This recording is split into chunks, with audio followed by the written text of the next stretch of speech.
demasiado importante en la materia de responsabilidad penal del empresario, que todos conocemos que es responsable en base al artículo 14.15 de la Ley de Prevención, andar en un tema que se discute mucho en juicios, y es el tema de la delegación de funciones del empresario en los técnicos de prevención de riesgos laborales, para determinar si esta delegación es una delegación real o es una delegación que se usa de una manera fraudulenta para excluir la posible responsabilidad penal del empresario. Es habitual que en los juicios el gerente de la empresa o el abogado del gerente diga: yo me dedico a labores comerciales, a la gestión de la empresa, pero he contratado un servicio técnico de prevención y por esta razón yo no me voy a ocupar de la seguridad de la empresa. Bien, es constante la jurisprudencia que dice que la contratación de un servicio de prevención ajeno, o bien el servicio de prevención propio, que también se puede designar trabajadores en la propia empresa, no exime de la responsabilidad del empresario, sino que la transforma. De manera que el delegante, que es el empresario, siempre tiene la obligación de supervisar cómo cumple con sus obligaciones de seguridad el delegado, que es el técnico de prevención. Y sabemos que hay 3 requisitos fundamentales para que la delegación sea material y no solo formal, como el deber de capacitación, que tiene que elegirse a personal cualificado suficiente. Hemos tenido casos en Madrid de que el empresario ha dicho: he delegado el deber de seguridad en un encargado que no era más que un operario de primera, montador, que asume funciones de seguridad simplemente porque se lo ordena así el empresario. Se produce un accidente. En este caso no hay una delegación, porque lógicamente no hay una persona cualificada para asumir esa responsabilidad. En segundo lugar, el deber de instrumentalización, dar medios e información. En algunas ocasiones hemos visto que se ha absuelto, y con razón, porque la Fiscalía ni siquiera ha acusado, pero sí ha sido acusado por acusación particular, coordinador de seguridad, que ordena la paralización de una obra, de una demolición de un edificio, lo apunta en el libro de incidencias, lo comunica a la Inspección de Trabajo, pero el empresario decide continuar la obra y se produce un accidente. El coordinador de seguridad no es responsable, puesto que no tenía esta información. No se ha cumplido con el deber de instrumentalización porque no se ha dado la información. ¿Y cuál es el requisito tercero más importante para que se cumpla la delegación? El deber de control, que es el más discutido por la jurisprudencia. El deber de control, que significa cuál es la intensidad de la vigilancia que tiene que tener el empresario sobre el delegado, que es el técnico de prevención en la mayor parte de los casos. Claro, se puede entender, bueno, un empresario que ha elegido una empresa cualificada, un empresario que ha elegido una empresa que además se le ha facilitado todos los medios, ¿hasta qué punto tiene que estar vigilando constantemente la labor del técnico de prevención? Porque tampoco se puede exigir una vigilancia las 24 horas del día. Sí. Podemos pensar, el empresario puede confiar que el técnico de prevención va a hacer su trabajo correctamente. En el bien entendido que el término confiar en materia de siniestralidad es muy delicado, puesto que rige el principio de desconfianza con el trabajador. Pero sí puede entenderse que el empresario puede confiar en que el técnico de prevención haga su trabajo bien. ¿Esta confianza es ciega? No, tiene que supervisarle. Porque en los casos, por ejemplo, en que conozca el empresario un riesgo que no haya sido evaluado por el técnico de prevención, porque sea evidente, salte a la vista, sea conocido por todos, tiene la obligación de adoptar medidas para que ese riesgo sea evaluado. No se puede desentender sin más. O bien en los casos en que la evaluación es que no solo hay que hacerla, hay que reevaluarla. Cada X años hay que ir, cada X años o cada X tiempo el técnico de prevención tiene que pasarse por el centro de trabajo, ver si hay alguna máquina nueva, algún riesgo nuevo y reevaluarlo. Y hemos tenido condenas de gerentes en Madrid porque han dejado de supervisar la labor del técnico, que ha dejado de reevaluar los riesgos. Y no se puede desentender simplemente con una evaluación a lo mejor del año 2002. Bueno, planteo este tema para que podamos continuar todos. Yo no sé si, Carlos, quieres decir alguna... ¿Quieres plantear como prefieras, ¿no? Si quieres hablar tú.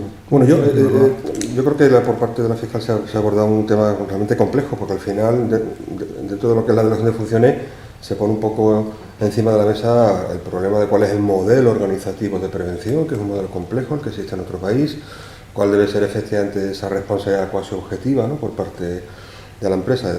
Pensemos que al final, en un país donde el 90 y tantos % de las empresas tienen menos de 10 trabajadores, casi todos se van a encontrar una modalidad organizativa en la que teóricamente el empresario puede asumir la gestión de la prevención, pero donde al final va a tener que delegar, va a tener que contratar un servicio de prevención ajeno. Es un empresario bastante tiene con sacar adelante la cuenta de resultados y pagar las nóminas como para encima dedicarse a la prevención de riesgos laborales.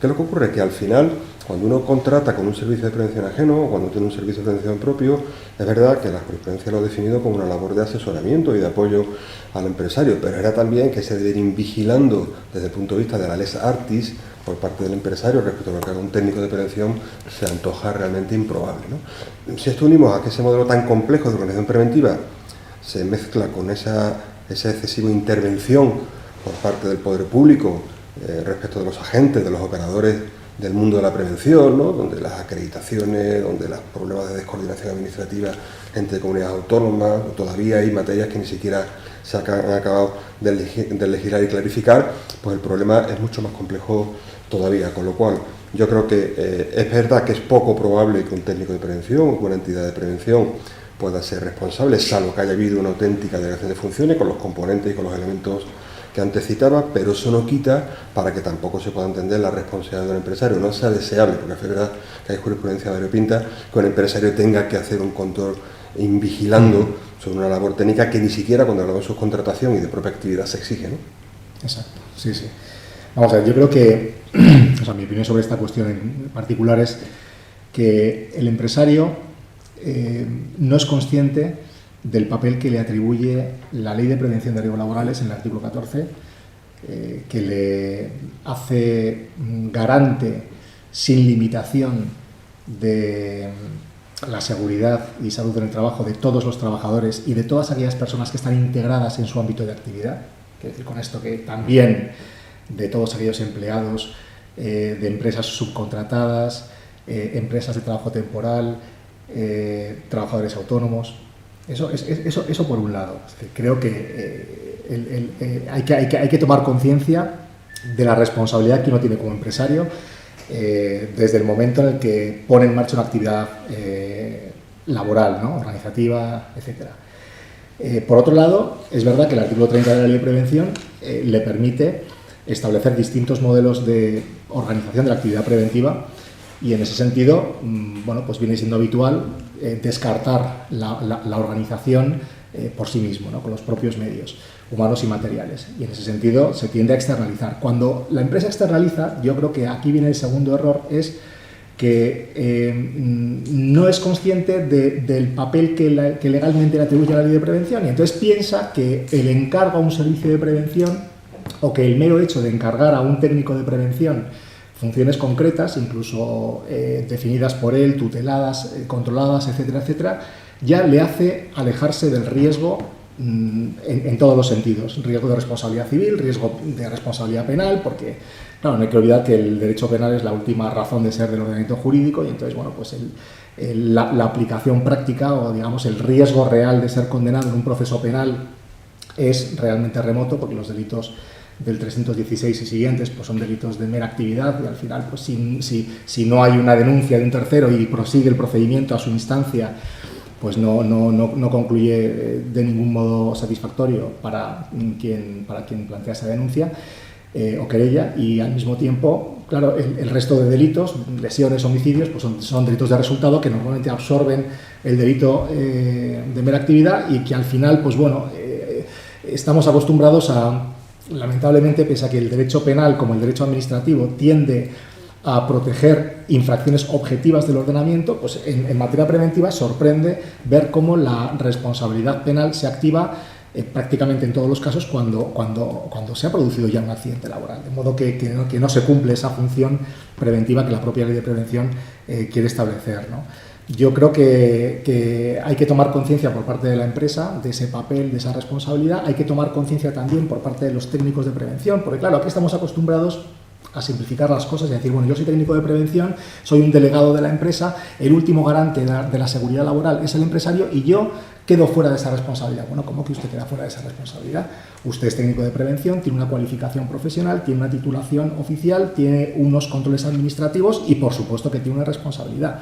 Ahora, el proceso penal, hablando de responsabilidad penal, exige una serie de requisitos muy rigurosos, pues la infracción normativa, el ser responsable del cumplimiento de las obligaciones preventivas claro, en un espectro jurídico donde las obligaciones preventivas son casi infinitas, ¿no? Porque, pues claro, el Código Penal habla de normativa legal reglamentaria. Bueno, yo no he llevado a cabo un inventario de esa legislación que se puede infringir, pero es que son cientos de miles las normas que se pueden infringir por prácticamente cualquier tipo de sujeto que trabaja en una organización empresarial, ¿no? A mí me llama la atención ver cómo a partir de un accidente laboral se despliegan las potenciales responsabilidades penales, no ya del propio empresario, persona física, o no ya en aplicación del 31 del Código Penal de la persona jurídica, ¿no? Que genera una incertidumbre interna tremenda, sino de todas aquellas personas que han intervenido en la cadena de producción de ese accidente. Y entonces, claro, ves a veces casos en los que se investiga si un responsable de recursos humanos que ni siquiera sabe que tiene atribuidas las funciones en materia preventiva es responsable penalmente de un accidente que se ha producido, ¿no? Yo creo que aquí hay algo pendiente por aclarar y por resolver, y es y entiendo que es muy complicado, ¿no? Porque claro, establecer límites rígidos, teóricos, a la responsabilidad de las personas concretas es muy difícil, ¿no? Estamos ante una materia eminentemente casuística, como casi todas las jurídicas, pero esta particularmente, donde yo creo que establecer líneas generales es muy complicado, ¿no? Decir que los técnicos de prevención no tienen responsabilidad penal, pues es un desacierto.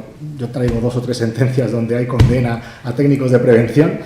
Quiero decir que es que parece que la responsabilidad incluso de quienes están integrados en un servicio de prevención ajeno, y resulta que hay un accidente, bueno, es que todo depende del caso concreto, la intervención concreta de esas personas, si ha habido una orden específica, si ha habido una causalidad concreta, en fin, yo creo que qué tipo de infracción normativa se ha producido, si la tiene legalmente atribuida o no. Yo creo que hay que ser muy riguroso en el tema de la responsabilidad penal.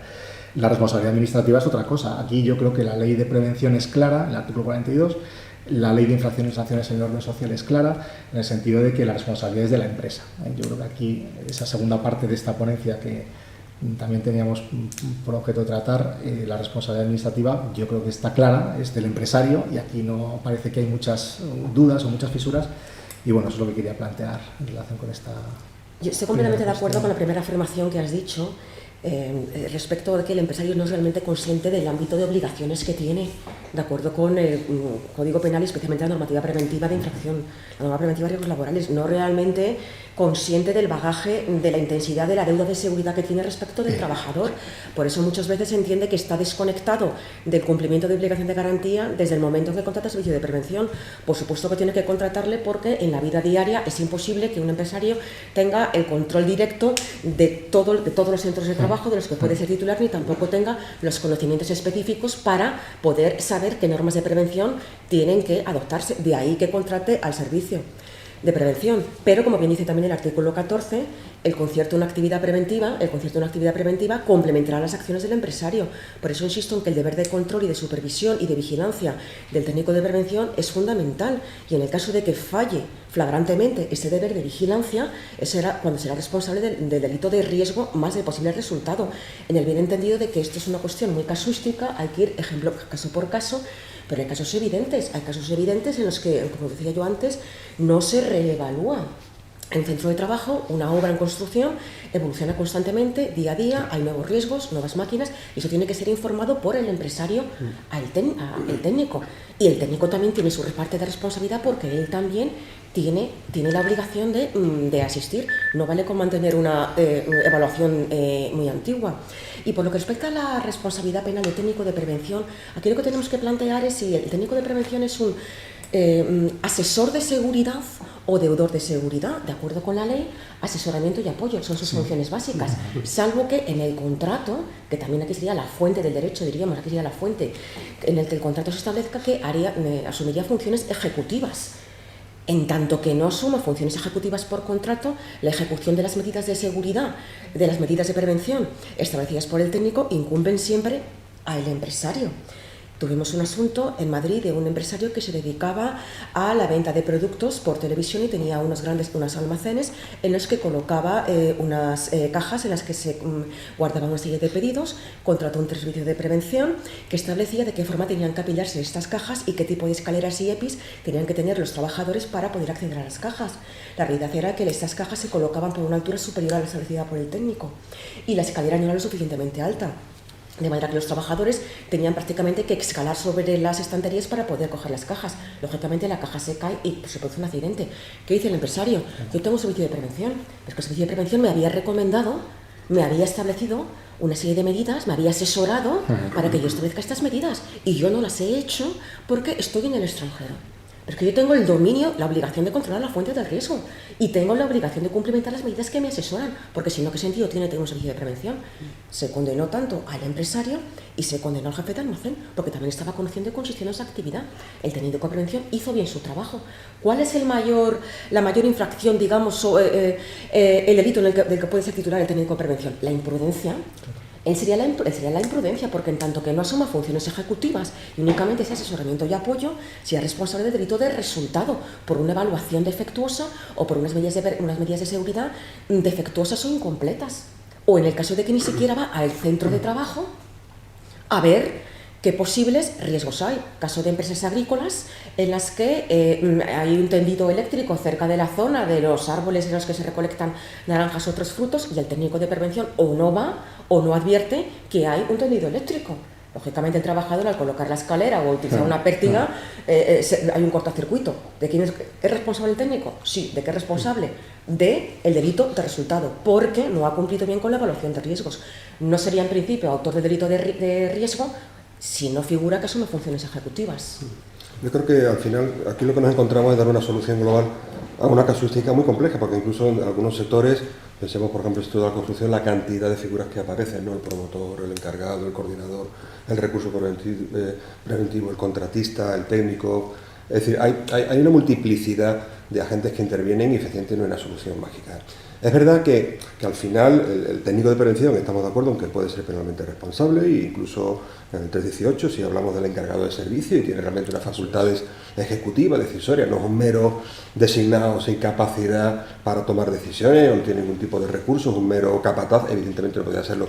Pero es que el papel del técnico de prevención como tal en nuestra normativa es variopinto, es decir, el técnico de prevención propio, el técnico de servicio de prevención ajeno, el coordinador de obra, el recurso preventivo, cada uno tiene diversas facultades, ¿no? Y en cada uno nos podemos encontrar pues, incluso delitos de resultado o delitos de imprudencia. Yo lo que sí creo, y además quería también lanzar esto porque estamos hablando de responsabilidades penales, claro, no nos podemos olvidar también de que yo creo que desde la circular de la Fiscalía del 2011 pues se han clarificado muchísimas cuestiones, ¿no? Que eso es del peligro grave y demás. Pero yo siempre voy un poco a la mayor, ¿no? Realmente es el momento de plantearnos cuál es la situación desde el punto de vista de las responsabilidades empresariales y del técnico de prevención. Yo siempre digo a mi equipo, mira, las prisiones están llenas de técnicos de prevención, es decir, que cada uno cague en su trabajo, que no vulneremos esa les artis y podamos incurrir en esa imprudencia profesional, pero yo vuelvo y quiero poner encima de la mesa un poco el replanteamiento, ¿no? Es decir, estamos en un momento de, oye, 20 años de ley de prevención, ¿realmente este modelo está sirviendo para lo principal que es la cultura de la prevención? Mi respuesta es que no. Nos hemos quedado básicamente en un cumplimiento formal de la normativa, es decir, la relación causa-efecto entre el número de procedimientos, diligencias investigatorias, diligencias previas, escritos de acusación y el resultado en cuanto a la siniestralidad yo creo que no se ha demostrado. Ese principio de intervención mínima, ¿no? que estudiamos durante la carrera, yo creo que pues no se está produciendo. Al final, cuando se crean órganos especializados, eso tiene una inercia normal, pero real, que es que se sobredimensiona la acción penal en algo donde no debería ser. De hecho, yo en muchas ocasiones, el otro día en una jornada, pues el fiscal de sala del Supremo decía, yo reconozco que no estamos en condiciones de poder abordar todos los procedimientos porque probablemente haya una sobreactuación. Claro, si esto lo unimos a esas dilaciones indebidas, que la propia Fiscalía reconoce que un procedimiento tarda de media 7 años y medio, esto vulnera principios constitucionales, principio de la tutela judicial efectiva, el principio a la intimidad. Yo siempre digo a la gente, oye, es que esto hay que contárselo a la mujer del imputado. La mujer del señor que está 7 años y medio sin saber qué le va a pasar, que sí, que el abogado le dice, tú no te preocupes, que estamos contigo y que tú vas a hacer el retorno. Pero estoy 7 años y medio imputado y de vez en cuando quiero saber cómo va mi procedimiento. Yo lo que creo es que probablemente sea el momento de poner un poco las aguas en su sitio, de restringir la acción penal en este tipo de tipos penales, ¿no? A donde tienen que realmente ir, y sobre todo procurar que efectivamente la justicia funcione en plazo, ¿no? Yo creo que seguridad jurídica hoy por hoy podemos decir que la hay. La circular ha ayudado muchísimo, hay muchísima jurisprudencia. Yo creo que ha habido muchos tópicos, pero bueno, en este país somos muy pendulares y probablemente sea el momento de decir, señores, hemos superado el primer peldaño de la pirámide de Maslow, y uno de los temas que tenemos que abordar es el tema de la responsabilidad penal. No podemos seguir teniendo tantos procedimientos que acaban en archivo o que acaban, digamos, retirándose de la acusación, y tener personas, como decía, muchísimo tiempo en esta situación que a mí me parece que vulnera derechos fundamentales, ¿no? Completamente de acuerdo con lo que comenta Carlos. Yo he hecho un repaso de la jurisprudencia anterior y posterior al año 95, fecha de aprobación del Código Penal vigente, y las sentencias anteriores, salvando las distancias transitorias, ¿no?, de las leyes, etcétera, es tremenda, ¿no? La proporción puede ser de 1 a 100 o de 1 a 500, es una barbaridad, ¿no? Prácticamente no hay sentencias penales en materia del antiguo delito social o del antiguo delito contra la seguridad y higiene en el trabajo. No sé si habrá 15 o 20 sentencias en los 30 años anteriores al año 95, y sin embargo desde esa fecha, desde el año 2001, pues son numerosísimas las sentencias que hay de las audiencias provinciales y del Supremo en materia penal, específicamente en delitos contra los derechos de los trabajadores en materia preventiva, tanto del 316 como de los delitos más específicos y de resultado. A mí me llama la atención y me aterra, y en ese sentido comparto la opinión crítica de Carlos, que desde dentro pues, es consciente del sobredimensionamiento que tiene esta materia, que a mí me sorprende y además me preocupa, ¿no? Me preocupa desde el punto de vista del asesoramiento laboral a una empresa donde todos los trabajadores pueden ser potencialmente responsables de un siniestro o incluso de una infracción, en materia preventiva, desde el momento en que pueden estar legalmente obligados, sabiéndolo o sin saberlo. Porque aquí, claro, estamos hablando de una responsabilidad incluso por negligencia, por imprudencia e incluso por desconocimiento. No se trata ya de intervenir de forma directa en unos hechos, de quererlos, de buscarlos con ánimo de ahorrar costes, por ejemplo, ¿no?, que son casos muy habituales de responsabilidad penal del empresario en esta materia, sino simplemente de pasar por ahí y de estar incluido en ese proceso de producción del accidente laboral.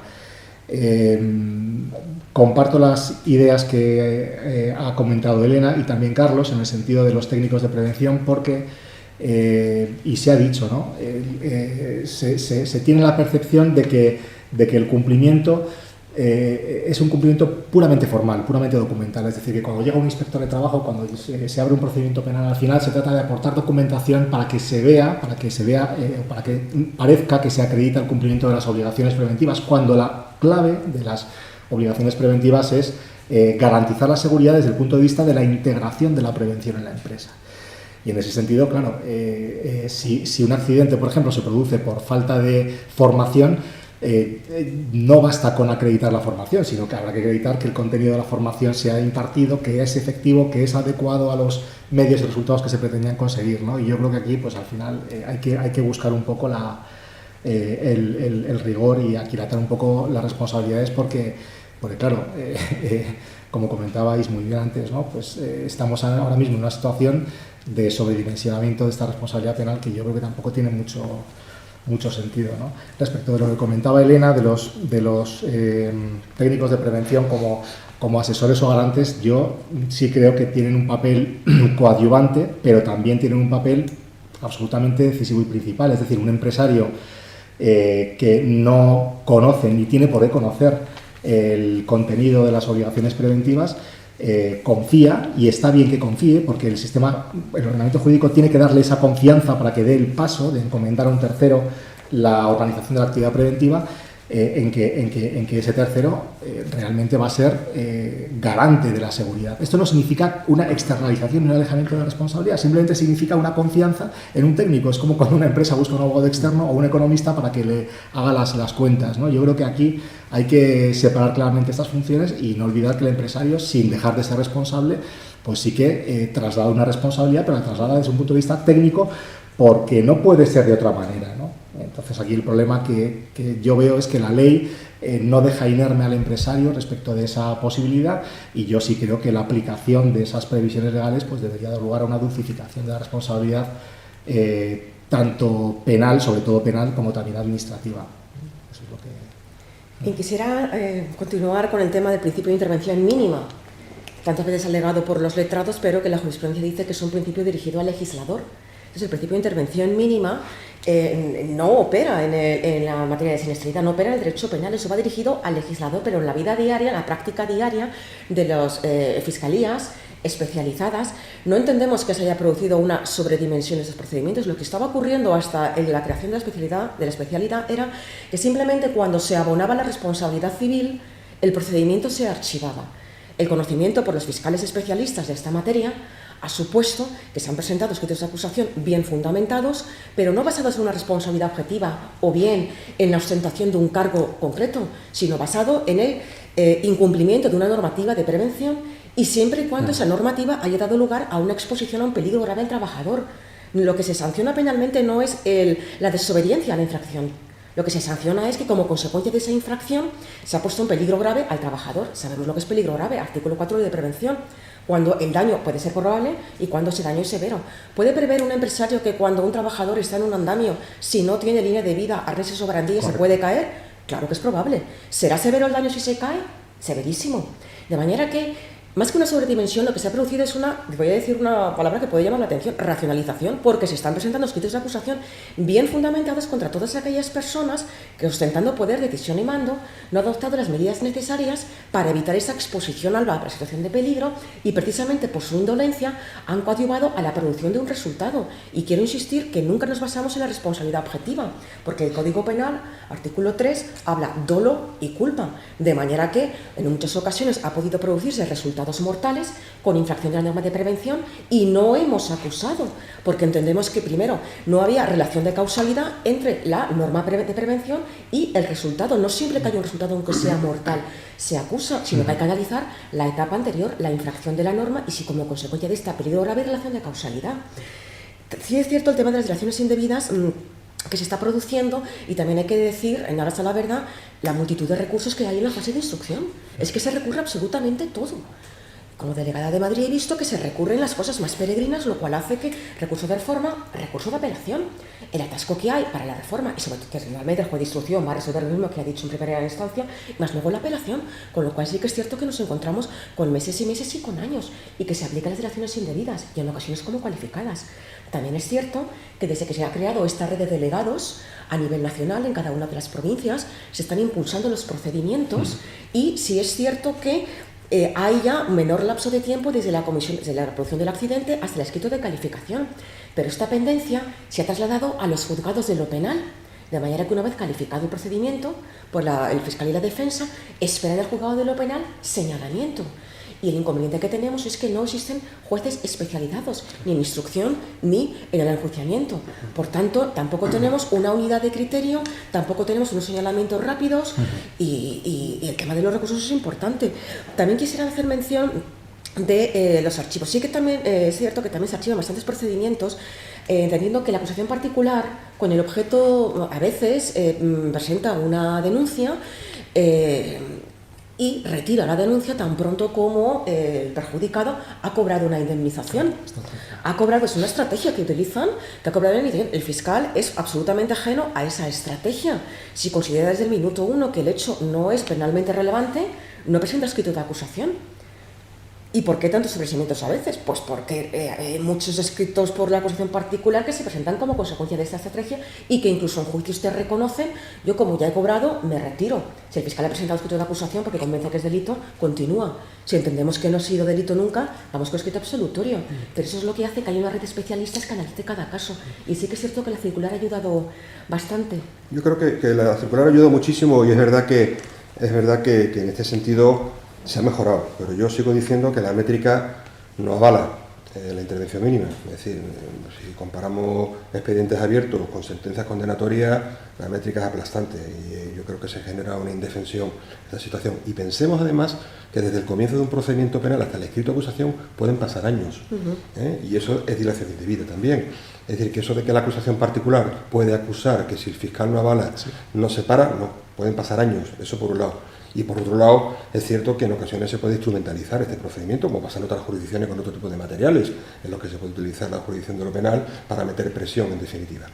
Si esto además lo combinamos con un modelo tan complejo, porque yo aquí voy a saltar a la responsabilidad penal administrativa, que también deberíamos avalarla, ocurre algo parecido, pero casi en sentido contrario. Yo siempre he hablado de que la métrica de la inspección de trabajo dignifica su función. Es decir, a mí no me gusta que me inspeccione la inspección de trabajo, pero es verdad que por un lado la acción de la administración ha generado una prevención burocrática, formal y reactiva, igual que ha ocurrido en la jurisdicción de lo penal, que al final los técnicos acaban un poco, como se suele decir, pues pegados contra la pared haciendo prevención reactiva porque dicen, oye, vaya, sé que me vayan a imputar.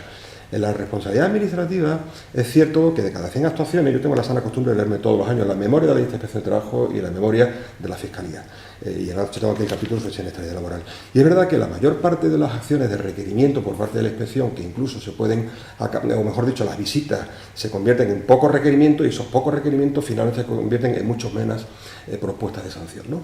Y eso es verdad, eso es una métrica que sí que avala en este caso a la administración, estoy hablando del Inspección de Trabajo, que no tiene un principio de intervención mínima, pero donde sí que es cierto que aunque, y he criticado esa promoción del cumplimiento meramente formal y muchas veces de la parte más burocrática, pues por otro lado creo que ha ayudado también a hacer prevención.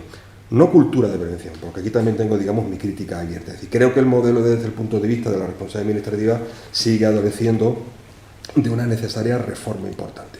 Es decir, no es posible en un país donde un padre o una madre le define el Código Civil como buen padre de familia para exigirle una mínima diligencia y que de puerta hacia dentro de la empresa el señor sea prácticamente un menor de edad. Me estoy refiriendo a por qué no en un país donde uno puede ser administrativamente responsable de cara a la administración tributaria, a la administración de tráfico, a la administración sanitaria. Somos responsables por sacar la basura fuera de hora. Somos responsables por fumar en la puerta de un hospital, por fumar en casa delante de los menores, por fumar en un bar. ¿Por qué no podemos ser administrativamente responsables si incumplimos de manera flagrante la normativa de prevención de riesgos laborales? Yo sé que esto supone un cambio del modelo, esto supone una reforma, pero no puede haber cultura de prevención mientras una de las partes esté de perfil. Y eso es lo que está ocurriendo. Es decir, cumplimiento formal, pero no podemos avanzar porque una de las partes da igual lo que haga, porque salvo que haya una imprudencia temeraria, siempre va a haber un deber general de protección que van para esto. ¿Y con esto con qué me quiero meter? Pues me quiero meter por eso, con un modelo complejo, una enorme dispersión normativa y luego además nos encontramos con una variante que es el famoso recargo de prestaciones, ¿no? Que es una auténtica antigualla en derecho comparado, que yo con todos los que hablo estén de acuerdo con que hay que permitir el aseguramiento del recargo de prestaciones, donde hemos tenido dos sentencias recientes del Tribunal Supremo en el que, si me lo permitís, con un ejercicio de absoluto funambulismo jurídico, empieza a sopesar que qué es lo que pesa más, si en la naturaleza jurídica la parte sancionadora o la parte resarcitoria, pero que al final, hasta en una sucesión de empresas, te tienes que hacer cargo del recargo de prestaciones. Mire usted, si esto va de resarcimiento, permita que se asegure. Porque al final, en el caso de una empresa insolvente, se vuelve con otro. El otro día leí un artículo muy curioso, decía, bueno, la solución sería, para la empresa insolvente, es crear de alguna manera una especie de responsabilidad subsidiaria de la administración mediante algo parecido como es el Fogasa. Y usted, si es que no hace falta hacerlo tan complicado. Si esto es resarcitorio, permita que se asegure, porque al final lo que se trata es de favorecer a esa víctima, ¿no? Esa persona que ha sufrido el accidente o a sus causavientes, ¿no? Entonces, para mí, el modelo de responsabilidad administrativa exige una profunda revisión en una variante un poco a mitad de camino entre el administrativo y el resarcitorio, como el recargo de prestaciones, y yo pongo encima de la mesa abiertamente, porque creo que sin la implicación de la parte social, en este caso del trabajador, nunca tendremos cultura de prevención. Nunca tenemos cultura, y además no se promociona. Yo siempre pongo el mismo ejemplo. Nuestros hijos no dicen que son expertos, pero saben de tecnología, saben de medio ambiente, de reciclaje, saben de sexo.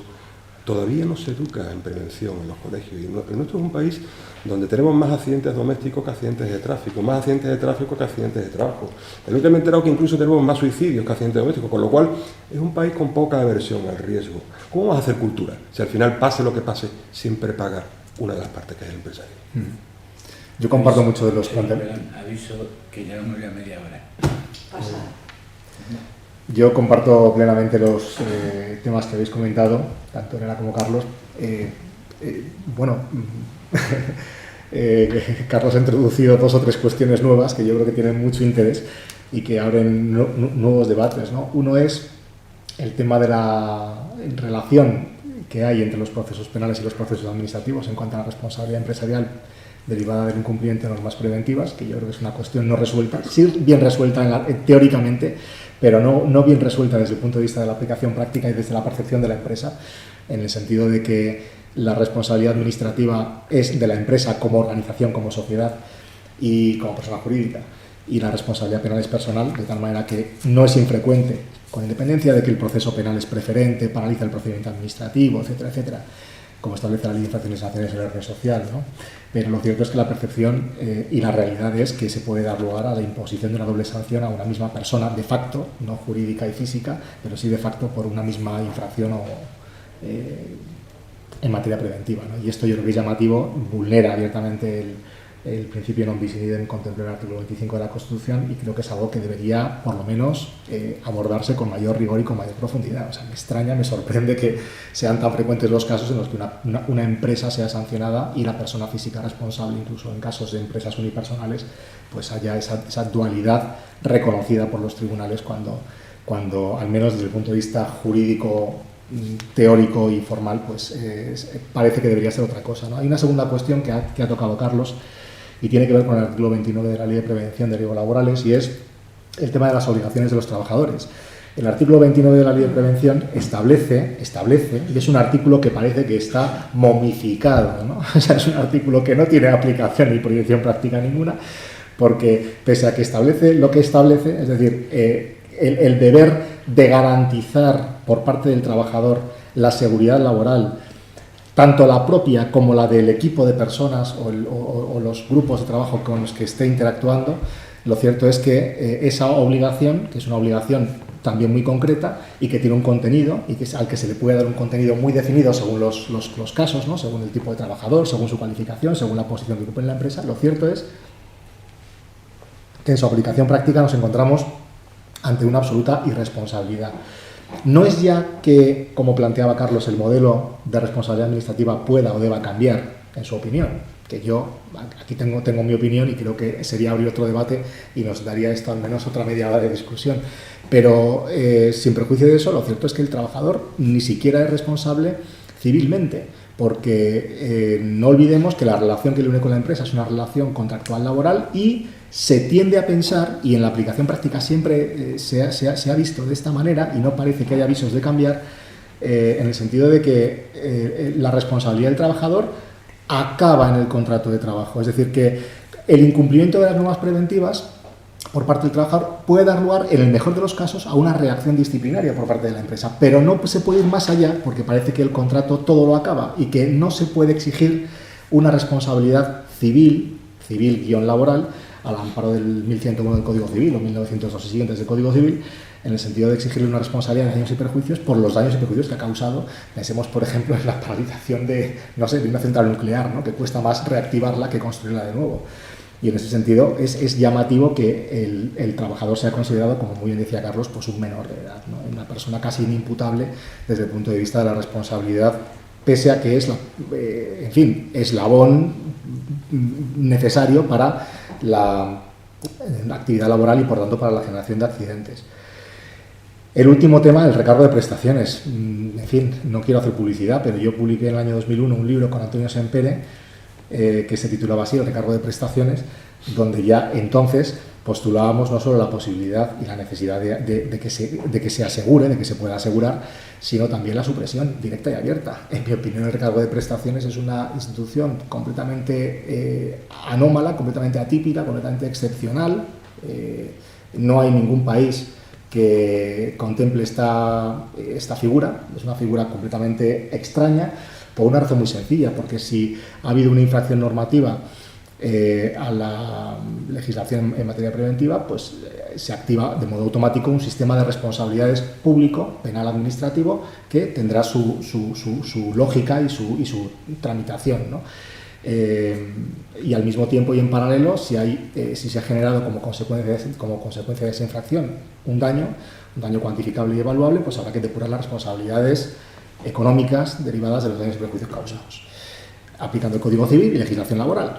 Pero ese término medio del recargo, que ni es sanción ni es indemnización, o es sanción y es indemnización al mismo tiempo, es una responsabilidad además que opera de modo automático, es decir, desde el mismo momento en que se produce un accidente y desde el mismo momento en que se estima por parte del INS, y siempre se estima, que la causa del accidente es la infracción a los deberes preventivos, tanto específicos como genéricos, y hay casos no infrecuentes de aplicación del artículo 14 de la Ley de Prevención, que no establece absolutamente ningún deber concreto, automáticamente, desde el momento en que el trabajador accede a una prestación de la Seguridad Social, incapacidad temporal, muerte y supervivencia, incapacidad permanente, automáticamente se genera un recargo nada menos que entre el 30 y el 50% del importe de la prestación, cuando la prestación puede ser perfectamente vitalicia. Yo conozco varios casos de empresas, no pocos casos de empresas medianas, no pequeñas empresas, microempresas, no, de empresas medianas, incluso alguna grande, que ha tenido que cerrar o que ha tenido que entrar en concurso sencillamente porque no ha podido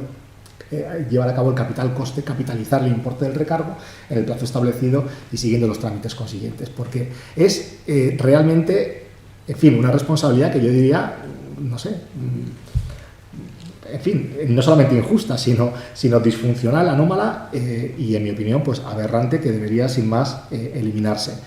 Garantizarse, asegurarse, bueno, para eso están ya los seguros de daños y perjuicios, ¿no? Yo creo que un doble seguro por esta responsabilidad pues sería duplicar algo que no tendría justificación desde el punto de vista jurídico, ¿no?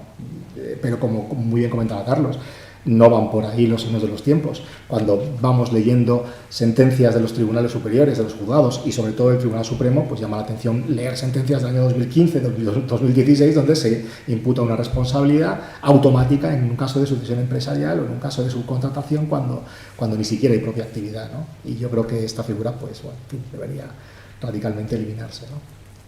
En cuanto a la responsabilidad administrativa, ya por el último tema que hemos abordado, no estoy de acuerdo en que se produzca un non bis in idem cuando se produce la sanción administrativa y la sanción penal, porque ya la jurisprudencia dice que aquí no hay una coincidencia entre los sujetos, persona física, persona jurídica, aunque cierto es que la persona jurídica es el administrador persona física.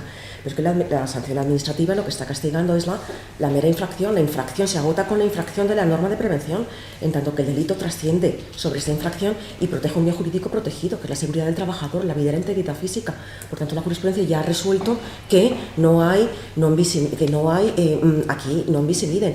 ¿Qué puede ocurrir? Que en los casos en los que haya una sanción administrativa que ya haya pagado por el empresario antes del juicio penal, no es lo habitual porque hay que paralizar el procedimiento administrativo a la vista de un juicio penal, en el caso que sea lo contrario, primero sanción y luego juicio penal, se descontaría de la indemnización, se descontaría el pago, eso sí que se acredita, si se acredita por el letrado, se descontaría luego el pago en el ámbito de la indemnización. Pero es un tema que está bastante resuelto, que no hay non bis in idem, y de hecho cuando un procedimiento penal termina con sentencia condenatoria o sentencia absolutoria, se comunica en la Inspección de Trabajo a la autoridad laboral para que continúe con su proceso administrativo y en su caso con la imposición de la multa.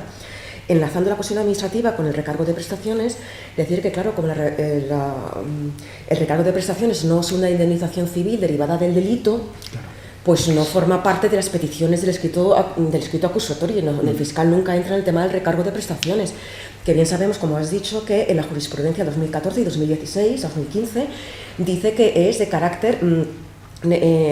no es de carácter indemnizatorio, que no es de carácter, hay que tener en cuenta que la Ley General de Seguridad Social, modificada en el año 2015, en el artículo 164, además precisamente establece que no se podrá asegurar y que es nulo de pleno derecho cualquier tipo de aseguramiento. Sí. Con lo cual ya el legislador, si hay una ley de seguridad social del año 2015, recentísima y nueva, y adopta este criterio que recoge el antiguo artículo 123 de la Ley de Seguridad Social, su intención es continuar con el no aseguramiento. Sí que conozco aseguradoras, empresas que tienen interés en este aseguramiento y que el derecho comparado es diferente, pero hoy por hoy en España es nulo de pleno derecho y no cabe este tema del aseguramiento.